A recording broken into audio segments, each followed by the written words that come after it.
नमस्कार दोस्तों, मैं अंकुर उपाध्याय स्वागत करता हूं आप सभी का एक बार फिर से अपनी नई वीडियो में। दोस्तों, यहां पे आप सभी के साथ अगर भारतीय बाजार की बात करूं तो नई सीरीज की शुरुआत हरे निशान में हुई है। हालांकि कोई खास हरा निशान नहीं है, केवल कहने वाला हरा निशान है। पोर्टफोलियो स्पेसिफिक बात करूं तो लाल भी हो सकती है, हरी भी हो सकती है और फ्लैट भी हो सकती है। ज्यादातर फ्लैटिश टाइप ही है, या तो थोड़ा बहुत ऊपर थोड़ा बहुत नीचे, कोई खास एक्शन है नहीं मार्केट में। एक्चुअली में अगर आप नोटिस करें तो मार्केट चल रहा है बिल्कुल डल, क्योंकि बाजार को डायरेक्शन ही नहीं पता कि इसे ऊपर जाना है या नीचे जाना है। और डायरेक्शन इसलिए नहीं पता है क्योंकि यही समझ में नहीं आ रहा है ये डील होगी या ये वॉर होगी। डील को लेकर सैटरडे से बातचीत चल रही है। सैटरडे को तो ऐसा लग रहा था कि कल ही डील आ जाएगी। प्रेसिडेंट ट्रंप ने तो क्लियर कट बोला था कि डील ऑलमोस्ट पूरी फाइनलाइज हो गई है, फ्रेमवर्क बन गया है, कल मैं आपके साथ डिटेल्स शेयर कर दूंगा। संडे आते आते चीजें ही बदल गई। संडे को वो कहते हैं कि डील में हम आराम से टाइम देंगे, पूरी चीजें क्लियर करेंगे, उसके बाद ही डील करेंगे। नेगोशिएटिंग टीम को मैं कहना चाहता हूं कोई जल्दबाजी ना करें। मंडे तक आते आते उन्होंने ईरान के ऊपर अटैक कर दिया। ईरान ने ट्यूसडे को बोल दिया कि भैया रेटिलिएशन होगा, ये वायलेशन है सीज फायर का।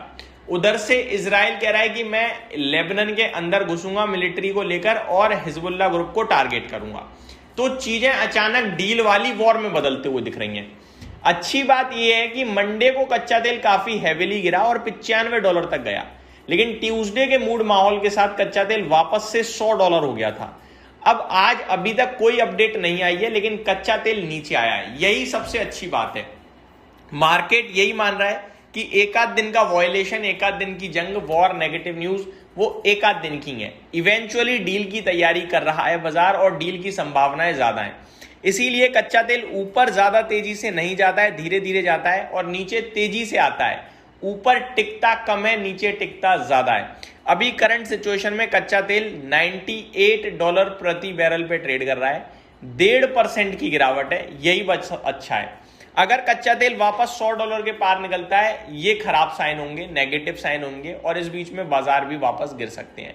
अगर कच्चा तेल $95 के पास जाता है तो ये बाजार के लिए बहुत ही पॉजिटिव साइन होंगे और बाजार आपके लिए 24,200 की तरफ जाने के लिए तैयार हो सकता है। ये आपके लिए वॉर और कच्चे तेल की अपडेट हो गई। अब चलते हैं थोड़ा ग्लोबल मार्केट्स पे। एशिया पैसिफिक आपको मिला जुला कामकाज दिख रहा है, जहां पे निकाई लगभग 0.5% ऊपर है तो शंघाई 1% नीचे है। हैंगसेंग भी करीब 1% नीचे है तो कॉस्पी 4% ऊपर है।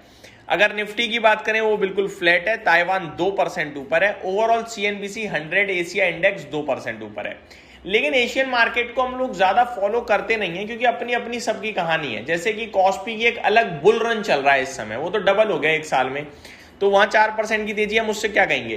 ताइवान के मार्केट ने भारत के मार्केट को पीछे छोड़ दिया है। ताइवान भी अलग ही तेजी चल रही है, 2% है, जिसपे बड़े बड़े एनालिस्ट और दिग्गज कह रहे हैं कि ताइवान का बाजार एक सेमीकंडक्टर चिप फोकस्ड हो गया है। हमारा थोड़ा सा डाइवर्सिफाइड है, तो हमारी इकोनॉमी जब बूम करेगी तो बड़ी करेगी, अभी आप कोई बात नहीं है। तो ये सारी चीजें हैं। कल के सेशन में अमेरिका के बाजार में डाउ तो 118 पॉइंट नीचे था, लेकिन ब्रॉडर मार्केट उनका बहुत अच्छा था। नेस्डेक इंडेक्स में 1% की तेजी दिखी है। S&P 500 0.6% ऊपर था। रसल 2000 में लगभग 0.25% की तेजी थी।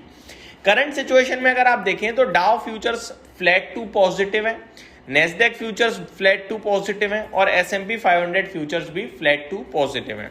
अब चलते हैं अपने भारतीय बाजार की तरफ। निफ्टी 23,940 पे ट्रेड कर रहा है। लेवल्स की माने तो 23,800 सपोर्ट के रूप में काम करेगा। 24,000 साइकोलॉजिकली एक रेजिस्टेंस है। बाकी डेटा अभी बना नहीं है, नई सीरीज में प्रवेश कर रहे हो तो डेटा तो ज्यादा नहीं है, बिल्ड होना शुरू होगा आज से, बट साइकोलॉजिकली 24,000 ऊपर में इंपॉर्टेंट रेजिस्टेंस रूप में काम करेगा और नीचे 23,800 सपोर्ट के रूप में काम करेगा। मिड कैप इंडेक्स में 0.5% की तेजी जरूर है, लेकिन बाकी तरफ आप देखें तो फ्लैटिश टाइप भी कामकाज है। 1870 शेयर्स पॉजिटिव हैं, 1017 शेयर्स नेगेटिव है NSE पे। मेटल क्षेत्र आज का स्टार परफॉर्मर है। 2.5% की तेजी मेटल इंडेक्स में दिख रही है आपको, जहां हिंडाल्को 4% रैली कर रहा है। हिंद कॉपर में 0.5% से ज्यादा की तेजी दिख रही है। वेदांता एक बार फिर 2.5% से ज्यादा ऊपर है। रियल एस्टेट मीडिया में भी 1% की तेजी है। वहीं गिरने वाले क्षेत्र में दो ही है केवल, फार्मा और फाइनेंशियल सर्विसेज, ये भी बिल्कुल फ्लैट है, कभी भी पॉजिटिव हो सकते हैं, बाकी सब फ्लैट टू पॉजिटिव ही है। स्टॉक स्पेसिफिक बात करूं तो जेपी पावर 15% ऊपर, अदानी टोटल गैस 8.5% ऊपर, सीमेंस एनर्जी 7% ऊपर, अदानी एनर्जी सॉल्यूशन 6% ऊपर, जेके टायर 5.5% ऊपर। Adani group leading from the front दिख रहा है भाई साहब, क्लियर कट। टेक्नो इंजीनियरिंग में गिरावट है 6.5% की, फर्स्ट क्राई में 5% की, जीई शिपिंग में 4.5% की, फ्लोरोकेमिकल में 4.5% की और मीशो में 4.5% की गिरावट देखने को मिल रही है। कोल इंडिया में कुछ बिकवाली हुई है आई थिंक सरकार की तरफ से, ओएफएस टाइप में है आई थिंक, क्लियर कट मुझे भी नहीं पता है, मैं डिटेल शेयर करूंगा आपके साथ। 3% नीचे 1825 करोड़ का टर्नओवर हो चुका है। निफ्टी में 32 स्टॉक्स पॉजिटिव है। Hindalco Tata steel top gainer है आज के सेशन में, ओएनजीसी टॉप लूजर है 3.5% नीचे, कोल इंडिया 3.25% नीचे, आईटीसी एचडीएफसी बैंक में भी गिरावट आपको दिख रही है।